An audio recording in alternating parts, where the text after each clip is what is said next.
रवां हफ्ते अमरीकी हुकूमत की जानिब से शटडाउन के बायस एयरलाइंस को हवाई ट्रैफिक कम करने का हुक्म दिया गया था, जिसके बाद परवाज़ों का स्केड्यूल मुतासर होने का सिलसिला जारी है और सैटरडे को 1400 से ज़्यादा परवाज़ें मनसूख कर दी गईं।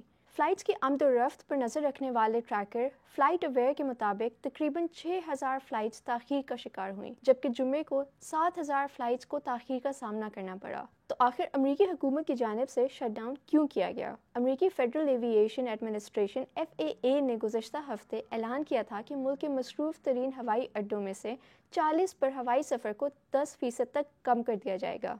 FAA का कहना था कि शटडाउन के दौरान कंट्रोलर्स बगैर तनख्वाह के काम कर रहे हैं, जिससे वो थकावट का शिकार हो रहे हैं। इस शटडाउन का मतलब क्या है? अमेरिका में माली साल का आगाज़ 1 अक्टूबर से होता है और अमरीकी सेनेट आइंदा माली साल के बजट की मंजूरी देती है। अब नवंबर के 8 दिन गुजरने के बाद भी अमरीकी सेनेट से बजट पास नहीं हो सका है, तो हुकूमत के पास उमूर चलाने के लिए फंडिंग मौजूद नहीं है।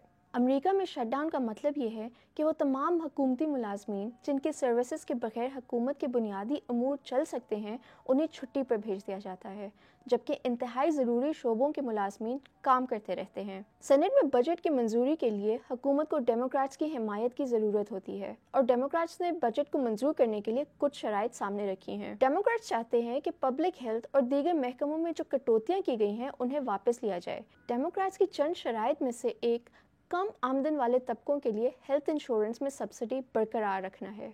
दूसरी जानिब रिपब्लिकन और ट्रंप इंतज़ामिया कोई भी ठोस रियायत देने को तैयार नहीं है।